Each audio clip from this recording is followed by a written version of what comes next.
आज जिस टॉपिक पर हम बात करने वाले हैं वह विषय है बहुलक। आज हम बहुलक की गणना करना सीखेंगे डिस्क्रीट सीरीज के अंतर्गत, यानी खंडित श्रेणी के अंतर्गत बहुलक की गणना कैसे की जाती है। ठीक है, तो डिस्क्रीट सीरीज क्या होती है वो तो आपको सबको पता ही है कि डिस्क्रीट सीरीज वह सीरीज होती है जिसके अंतर्गत एक्स के साथ हमें क्या दिया हुआ होता है, एफ भी दिया हुआ होता है या आवृत्ति भी दी हुई होती है। तो हम खंडित श्रेणी के अंतर्गत आज बहुलक की गणना करना सीख रहे हैं। आपके पास एक सवाल दिया हुआ है। सवाल है कि किसी कॉलेज के 230 छात्रों के कॉलर माप निम्न विवरण में प्रस्तुत है। कॉलर बहुलक माप निर्धारित कीजिए, है ना। किसी कॉलेज में 230 स्टूडेंट्स पढ़ते हैं और उनकी कॉलर के नाप दिए गए हैं और आपसे कहा गया है कि आप इससे क्या करो, बहुलक की गणना करो। ठीक है, तो कॉलर माप दे रखा है सेंटीमीटर में, वो कुछ इस प्रकार से है।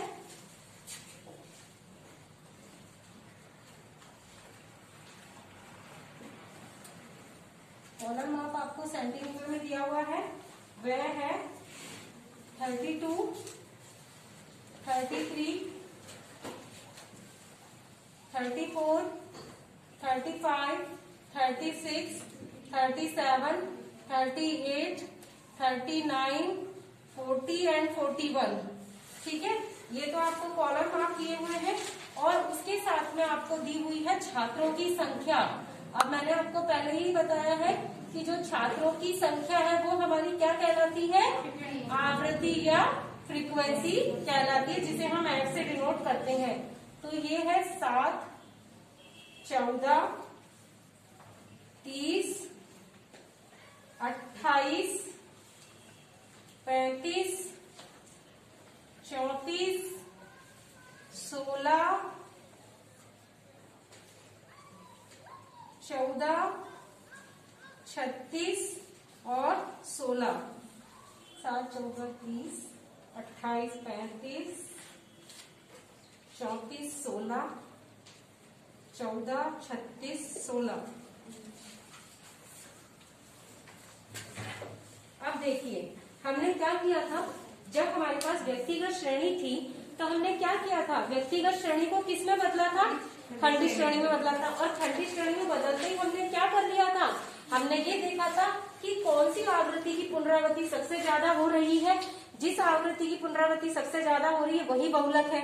ठीक है, तो अब अगर हम इस श्रेणी को देखें तो इस सवाल में हम देखते हैं कि सबसे ज्यादा फ्रीक्वेंसी कौन सी आ रही है, 36। इसका मतलब जो 36 है उसकी पुनरावृत्ति, मतलब ये जो 40 है इसके सामने, यानी एक्स की वैल्यू 40 है, यानी 40 की पुनरावृत्ति कितनी बार आई है, 36 बार। तो इसका मतलब तो बहुलक क्या होना चाहिए, 36 होना चाहिए। लेकिन यहाँ पर अगर आप देखेंगे तो आपकी जो आवृत्तियां हैं वो अनियमित है। कैसे है, देखो 7, 14, 30 बढ़ रही थी ये लगातार, लेकिन फिर 30 के बाद क्या हो गई, 28 घट गई, फिर क्या हो गई, बढ़ गई, फिर घट गई, फिर घट गई, फिर घट गई, फिर बढ़ गई, फिर घट गई।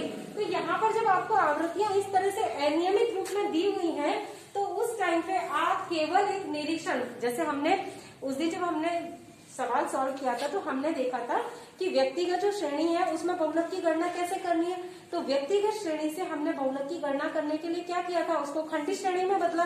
खंडित श्रेणी में बदलने के बाद हमने ये देखा कि इसमें कौन सी आवृत्ति सबसे ज्यादा आ रही है और उसके सामने एक्स की वैल्यू क्या है। तो हमने उसको कैसे ज्ञात किया था, निरीक्षण के द्वारा। कैसे ज्ञात किया था, ऑब्जर्वेशन से निरीक्षण करा। अभी भी हमने निरीक्षण ही करा है इसका, लेकिन निरीक्षण में हम इस 36 को बोलेंगे कि हमारी अब बहुलक आवृत्ति, बहुलक क्या है हमारा 40, है ना। परंतु तो ये अगर हम ये कह रहे हैं कि सबसे ज्यादा पुनरावृत्ति ये 36 है, तो 36 के सामने 40 है एक्स की वैल्यू, तो इसका मतलब तो ये हुआ कि हम ये कहें कि कॉलर माप जो 40 है उसकी पुनरावृत्ति 36 बार हुई है। तो ये कौन सा मेथड है बहुलक ज्ञात करने का, निरीक्षण, ऑब्जर्वेशन मेथड। ठीक है, तो जो हमने पहले किया था वो बहुलक ज्ञात करने का निरीक्षण मेथड था।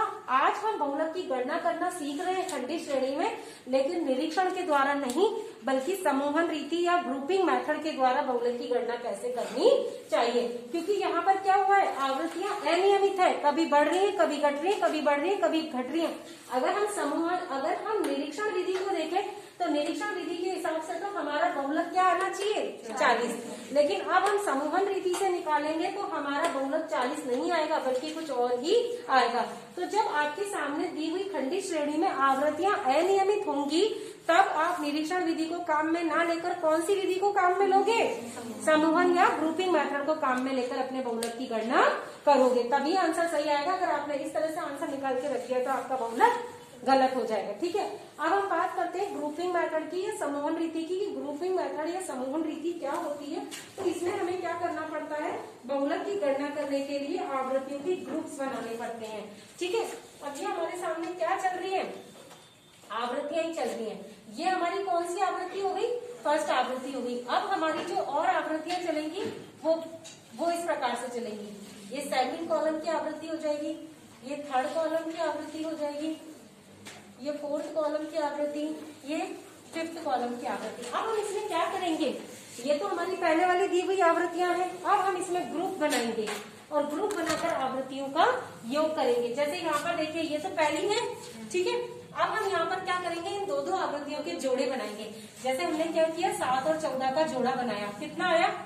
21। इसको इसके सामने लिख दिया। फिर हमने दूसरा जोड़ा 2 का बनाया, 30 और 28 का, तो इसको इसके सामने लिख दिया। तो ये कितना आ गया? 18। उसके बाद में हमने बनाया 35 और 34 का, तो ये कितना आ गया? 69। फिर हमने बनाया 16 और 14 का, तो ये 30। और लास्ट में हमने बनाया 36 और 16 का, तो ये हो जाएगा आपका 52। ठीक है, हमने क्या किया? इन आवृत्तियों के दो दो के जोड़े बनाए और उन दोनों जोड़ों की जो वैल्यू आई है वो इस वाले कॉलम में लिख दी। नेक्स्ट कॉलम में हम क्या करेंगे? दो दो के ही जोड़े बनाएंगे, लेकिन अब हम पहली वाली आवृत्ति को छोड़ करके दो दो के जोड़े बनाएंगे। अभी तो हमने शुरुआत से ही लिया था। अब हम पहले कॉलम को पहली आवृत्ति को छोड़ेंगे और फिर जोड़े बनाएंगे। तो इसका मतलब 7 को छोड़ते हुए हमें क्या करना है? 14 और 30 को लेकर के जोड़े बनाने। तो 14 और 30 को जोड़ा तो हमारा कितना हो गया? 44। फिर हम लेंगे 28 और 35, तो ये कितना हो जाएगा? 63। उसके बाद में हम लेंगे 34 और 16, तो ये कितना हो जाएगा? 50। फिर हम लेंगे 14 और 36। ठीक है, अब देखिए हमारा 16 बच गया, तो इसके साथ कोई दूसरा है ही नहीं जिसे हम लेकर इसको जोड़ कर सके, तो इसे हम यूं ही छोड़ देंगे। ठीक है, तो पहले तो हमने दो दो के जोड़े बनाए, उसके बाद एक छोड़ के दो दो का जोड़ा बनाया। अब हम कितने के जोड़े बनाएंगे? 3 के। तो स्टार्टिंग से 3 लेंगे, तो 7, 14 और 30 दोनों को लेकर बनाना है। ठीक है, तो 7, 14 और 30 को जोड़ेंगे हम।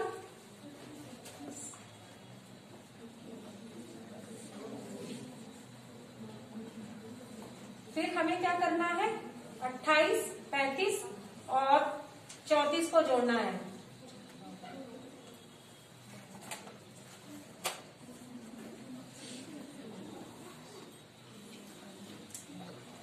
फिर हमें लेना है 16, 14 और 36। ठीक है, अब हमने क्या किया? नेक्स्ट वाले कॉलम में 3 के जोड़े बनाए। 7, 14 और 30 को जोड़ा, 28, 35, 34 को जोड़ा, 16, 14 और 36 को जोड़ा। अब ये 16 छूट गया तो हम इसे ऐसे ही छोड़ देंगे। उसके बाद वाले कॉलम में हम क्या करेंगे? एक छोड़ करके 3 के जोड़े बनाएंगे। तो अब हमारा क्या होगा?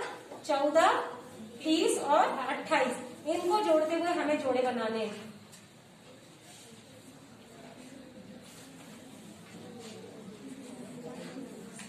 ये हो गया 72। फिर हम लेंगे 35, 34 और 16।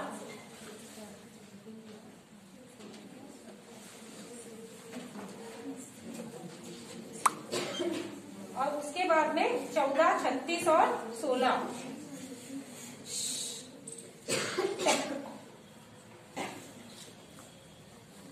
यहाँ तक किसी को कोई दिक्कत है? उसके बाद में हमें क्या करना है? पहले हमने एक छोड़ के 3 के बनाए, अब हम 2 छोड़ के 3 के बनाएंगे। समझ में आया? अब हम 2 आवृत्तियों को छोड़ करके 3 लेंगे, तो 7 और 14 छूट जाएगा। अब हम लेंगे 30, 28 और 35। 30, 28 और 35 को लेंगे तो ये हो जाएगा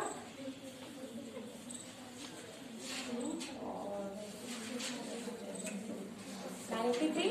और फिर ये लेंगे 34, 14 और 16, तो ये हो जाएगा 64। और नीचे के लिए जो 2 बच गए उसे हम एज इट इज छोड़ देंगे। तो आगे आपको समझ में कि हमने क्या किया, हमारे पास ये दिया हुआ सवाल था, उस सवाल से हमें बहुलक की गणना करनी थी। बहुलक की गणना करने के लिए पहली आवृत्ति हमें दी हुई थी, उसके बाद में हमने क्या किया, हमने एक आवृत्ति को छोड़ा। शुरू में तो हमने 2-2 आवृत्तियों के जोड़ लेते हुए ये वाला कॉलम तैयार किया, उसके बाद वाले में पहले को छोड़ते हुए 2-2 के जोड़े बनाए और उनका योग उसके सामने लिखा। तीसरे वाले उसके आगे वाले कॉलम में हमने 3-3 के जोड़ों को तैयार किया, उसके आगे वाले में 1 छोड़ के 3-3 लिए और उसके आगे वाले में 2 छोड़ करके 3-3 को लेते हुए हमने हमारा योग लिख दिया। ठीक है, अब हमें क्या करना होगा, अधिकतम आवृत्तियों की संख्या ज्ञात करनी है। अब हमें क्या करना है, अधिकतम आवृत्तियों की संख्या, अधिकतम आवृत्तियों की संख्या ज्ञात करनी है। अब देखिए, आप चाहें तो उधर भी कर लीजिए और आप चाहें तो इधर भी कर सकते हैं। तो मैं तो अभी आपकी सुविधा के लिए इधर करके दिखा देती हूँ। ठीक है, तो अब ये देखिए कि इसमें सबसे बड़ी आवृत्ति कौन सी है, 36। तो ये 36 के सामने वैल्यू क्या है, 40। तो इसका मतलब इसको 1 पॉइंट मिल गया। अब देखिए इसमें सबसे बड़ी वैल्यू क्या आ रही है, 69। अब 69 किस किस का जोड़ है ना, इन दोनों का नहीं, इन दोनों का नहीं, इन दोनों का है। तो इसके सामने और इसके सामने एक एक टैली लगा दी। ठीक है, आप लेकिन उधर करोगे, ये आपको ऐसे करना है, यहाँ पर जैसे ये 36 और 37 के सामने एक लाइन लगाना, 40 के सामने एक लाइन लगाना, आप ऐसे करना। लेकिन वहां तक अगर नहीं दिखे तो मैं इसलिए इस चीज को यहाँ कर रही हूँ। उसके बाद में हम देखते हैं इस वाली रो में सबसे बड़ी वैल्यू क्या आ रही है, 63। वो किसका योग है, इसका नहीं है, इसको छोड़ दिया, अब वो इसका। ठीक है, पहला एक छोड़ा उसमें, फिर 2 44 का नहीं है, 63 का है, तो इसका मतलब 35 और 36 का योग है वो। उसके बाद वाले में हम देख रहे हैं सबसे बड़ी वैल्यू क्या है, 97। तो ये 3-3 के जोड़े हैं, तो शुरू का 3 तो छोड़ देंगे, उसके बाद वाले 3 का ये योग है, तो इस पर टिक लगा दिया। उसके बाद में हम चलते हैं, तो इसमें कौन सी वैल्यू आ रही है, 85 किसका जोड़ है, 1 छोड़ के 3 का। तो ये 1 छोड़ के 1, 2, 3 इनका नहीं है, अब ये इसका योग है 1, 2 और 3, तो इस पे लगा दिया। उसके बाद में हम आते हैं लास्ट वाला हमारा 93, वो क्या है, 2 छोड़ के 3। तो ये 2 छोड़ करके 3, तो 1, 2 और ये 3 हो गया खत्म। यहाँ तक अब आप देखिए कि आपकी सबसे अधिकतम आवृत्तियों की संख्या कौन सी है, क्या है, 36। ठीक है, तो हमारा बहुलक यहाँ पर क्या आ गया, हमारा बहुलक यहाँ पर क्या आ गया, तो हमारा बहुलक माप क्या होगा, 36 सेंटीमीटर। और अगर हम निरीक्षण के द्वारा करते तो हमारा बहुलक क्या निकल के आता, 40। तो ये यहाँ क्या हो जाता, गलत हो जाता। तो आपको ये चीज ध्यान रखनी है कि जब दी हुई आवृत्तियां अनियमित होंगी तब आपको बहुलक की गणना निरीक्षण के द्वारा ना करके समूहन विधि के द्वारा करनी होगी। अगर आपकी आवृत्तियां अनियमित है और आपने निरीक्षण करके ही लिख दिया कि 36 सबसे ज्यादा बार 36 सबसे बड़ी आवृत्ति है और इसके सामने x की वैल्यू 40 है, यानी कि 40 की पुनरावृत्ति 36 बार हुई है, तो आपने अगर ऐसे आंसर लिख दिया तो आंसर क्या हो जाएगा आपका, गलत हो जाएगा। तो आपको क्या करना है, जब आपकी आवृत्तियां अनियमित होंगी तो निरीक्षण विधि का प्रयोग ना करके समूहन विधि का प्रयोग करते हुए आपको बहुलक की गणना करनी होगी। अगर आपकी आवृत्तियां नियमित है कि जैसे पहले बढ़ रही है फिर अधिकतम हो गई और अधिकतम के बाद लगातार घट रही है, तब आप निरीक्षण विधि को काम में ले सकते हो। नहीं तो आपको कौन सी विधि काम में लेनी है, समूहन विधि के द्वारा ही बहुलक की गणना करनी है। तो अब हमारा बहुलक यहाँ पर क्या हो गया, 36, z इजिकल टू क्या आ गया, 36 सेंटीमीटर, क्योंकि कॉलर का माप है और वो कॉलर का माप हमें किसने दिया हुआ है, सेंटीमीटर में। तो हमारा बहुलक z इजिकल टू 36 सेंटीमीटर हो गया।